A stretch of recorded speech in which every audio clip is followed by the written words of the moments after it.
इधर लोकसभा में आपराधिक कानून संशोधन से जुड़े 3 नए बिल पास हो चुके हैं। गृह मंत्री अमित शाह ने कल ही इन तीनों बिलों को पेश किया था, जो अब लोकसभा से पास हो चुके हैं। इन विधेयकों को राज्यसभा में रखा जाएगा, लेकिन सबसे बड़ा सवाल ये है कि नए कानून में नया है क्या। तो आपको बता दें कि नए कानून के तहत नाबालिग से रेप के मामले में मौत की सजा का प्रावधान है। रेप के दोषी को 20 साल की सजा का प्रावधान रखा गया है। राजद्रोह को इस कानून के तहत पूरी तरह से खत्म किया जा रहा है। वहीं पर संपत्ति कुर्क करने का आदेश सिर्फ कोर्ट ही दे सकेगा और कोर्ट में अब पहले की तरह मामले सालों तक अटकेंगे नहीं। वहीं मॉब लिंचिंग के मामले में दोषी को 7 साल तक की सजा हो सकती है, तो भड़काऊ भाषण देने पर 5 साल की सजा का प्रावधान किया गया है। इटली का है तो कभी समझ नहीं, और भारत की जनता का चिंता करने वाले बहुत आमूलचूर परिवर्तन लेकर मैं आया हूँ। न्यू इंडिया में अंग्रेजों के जमाने के कानून खत्म हो रहे हैं। मोदी राज में अब गुलामी की निशानी खत्म होने वाली है, क्योंकि केंद्र सरकार कुछ कानूनों में संशोधन करने जा रही है। इसको लेकर लोकसभा में 3 विधेयक पेश किए हैं, जिसे लोकसभा में पास कर दिया गया। इस दौरान सदन में अमित शाह ने राहुल गांधी पर भी निशाना साधा। उन्होंने कहा, अगर मन इटली का हो तो कानून कभी समझ नहीं आएगा। जो कहते थे कि हम नहीं समझते हैं, मैंने कहा कि अगर मन खुला रखोगे और मन भारतीय रखोगे तो समझ में आ जाएगा। मन अगर इटली का है तो कभी समझ में नहीं। मान्यवर, मन का सवाल होता है, भाषा का सवाल नहीं होता है। मन अगर यहाँ का है तो तुरंत समझ में आ जाता है, मन अगर यहाँ का नहीं है तो कभी समझ में नहीं आएगा।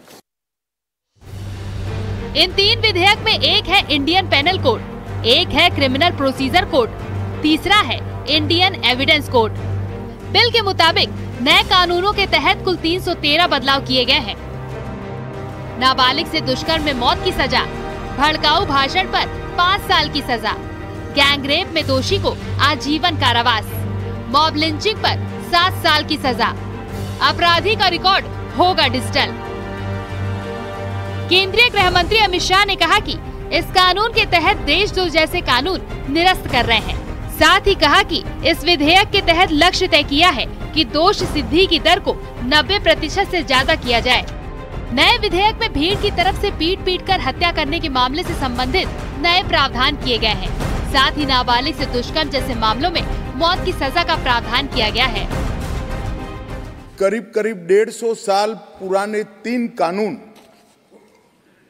जो हमारी क्रिमिनल जस्टिस सिस्टम, आपराधिक न्याय प्रणाली को गवर्न करते हैं, वो तीनों कानूनों में पहली बार मोदी जी के नेतृत्व में भारतीयता, भारतीय संविधान और भारत की जनता का चिंता करने वाले बहुत आमूलचूर परिवर्तन लेकर मैं आया हूं। माननीय अध्यक्ष जी, इंडियन पिनल कोड, इसकी जगह जो इंडियन पिनल कोड 1860 में बना, उसका उद्देश्य ही दंड देना था, उसका उद्देश्य न्याय देना नहीं था।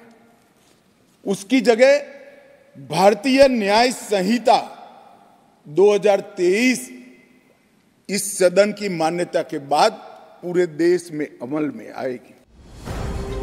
बिल पास होने के बाद अमित शाह ने साफ कहा कि गुलामी की निशानी से भरे हुए कानूनों को हम हटा रहे हैं।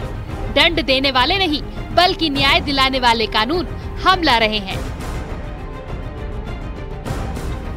यानी मोदी सरकार का फोकस महिला अपराध के साथ ही तमाम आपराधिक मामलों में नए कानून के तहत कमी लाना है, जिसमें गैंग रेप के सभी मामलों में 20 साल की सजा या उम्र कैद, तो नाबालिग से रेप केस में मृत्यु दंड का प्रावधान किया गया है। Bureau report, news 18।